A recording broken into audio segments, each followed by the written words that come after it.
वो हमारे रगों में खून की तरह दौड़ रहे हैं। हम उनके आईन के हिसाब से इलेक्शन करेंगे जब लीगल नोटिफिकेशन निकलेगी। पैरेलल हो, मेरे हिसाब से पैरेलल होने का कोई फन ही नहीं है। जब इलेक्शन हो जाएंगे, जब वो जीत जाएंगे, तो फिर उन्हीं के साथ हम भी चलेंगे। अभी तो इनके साथ हम हैं, मॉरली मेंटली सब कुछ हम इन्हीं के साथ हैं। क्या आपको लगता है कि पार्टी है या एक दूसरे की जो आपस में ये लड़ाई है, ये होनी नहीं चाहिए। कोई फायदा मिलने वाला नहीं सर, क्या फायदा मिलेगा इससे? हमारी एडमिनिस्ट्रेशन खराब होती है, हमारा मेडिकल जो है ये खराब हो जाता है इससे। तो बेहतर यही होगा कि सिंगल झंडे में आज नीचे आ जाएं, उससे हमको फायदा है। कोई फायदा तब मिल सकता है जब अलग अलग हो जाएंगे, तो फिर कैसे फायदा हो सकता है? It can not be possible. Ashok साहब, आपके जनरल सेक्रेटरी कौन है? जी, हमारे नए जनरल सेक्रेटरी हैं सुहेल आफाक शेरवानी साहब साहब, आपसे भी और हमारे एडवाइजर है मुश्ताक अहमद मीर साहब। बताना चाहता हूं कि president has already narrated you, he has deliberated his this deliberations to in front of you regarding the elections. Even the elections were being conducted and he was being elected by the people of Baramulla, by the people of the district Baramulla, and under the tenure of 4 years. The tenure of 4 years through the papers of self-explanatory, because you can see, and even you have spoken to the convener of Mr. Arshid Ahmad Bhatt also, and as per the guidelines of JKCDA and AIOCD, they are saying that there is no notification yet for the elections for Baramulla, re-elections for Baramulla. So the president is already elected and he has his own tenure for at least of 9 months, which will be dissolved in the year 2025 month September.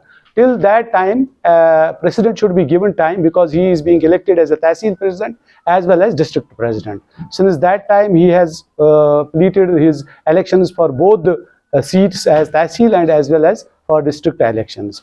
In that consequences, I feel that he has discussed regarding the issues, regarding all things about the elections processes and all this. So for that matter, I think that the elections which are going to be held, or the people, the candidates who have nominated their names for the elections, and I feel ahead to that elections or ahead to completion of the tenure for the elections, I think this is illegal. So because these papers are speaking about that. So this is what I mean to say, and you have. वो हमारे रगों में खून की तरह दौड़ रहे हैं। हम उनके आईन के हिसाब से इलेक्शन करेंगे जब लीगल नोटिफिकेशन निकलेगी। पैरेलल एक्टिविटीज होती रहती है, इसकी हमें कोई गम नहीं है। हम रजिस्टर्ड है यार, क्या करते हो आप? हम रजिस्टर्ड है, इलेक्टेड है, हम सिलेक्टेड नहीं है। 4 बंदों ने कमरे में नहीं बनाया प्रेसिडेंट, हम इलेक्टेड हैं। आप लोग मीडिया में उस टाइम कवरेज दे रहे थे, हम इलेक्ट हुए यार। वो भी गुजारिश करता हूं, आपका हक है इलेक्शन लड़ना, आपका हक है प्रेसिडेंट बनना, लेकिन आईन के अंदर, एक ही प्लेटफॉर्म पर, आईन के अंदर। मुझे साल भर बच्चा पढ़ता है, जब वो एग्जाम देता है, रिजल्ट आता है, उसी दिन पता चलता है इसने साल भर कितनी पढ़ाई की।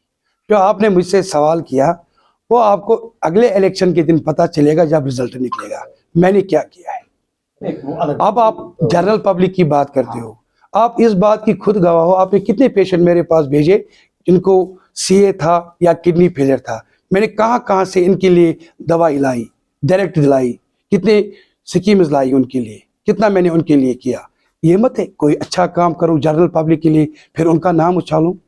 मैं अल्लाह को खुश करने के लिए करता हूं, मैं अपने नाम को बढ़ावा के लिए नहीं करता हूं। साहब, मेरा सवाल ये नहीं है, मेरा सवाल ये है कि 3 साल के दौरान आपने क्या काम किए? इतने ड्रग्स जो शॉप यहाँ पर है, उनके लिए आपने क्या काम किया? हाँ सुनिए सर, प्रॉफिट में से छूट देगा, उसमें हम क्या कहेंगे उसको? कोई खिदमत खलक करना चाहता है, वो अपने प्रॉफिट में से छूट देना चाहता है। साहब, आप खिदमत खलक के लिए ही प्रेसिडेंट बने और जनरल सेक्रेटरी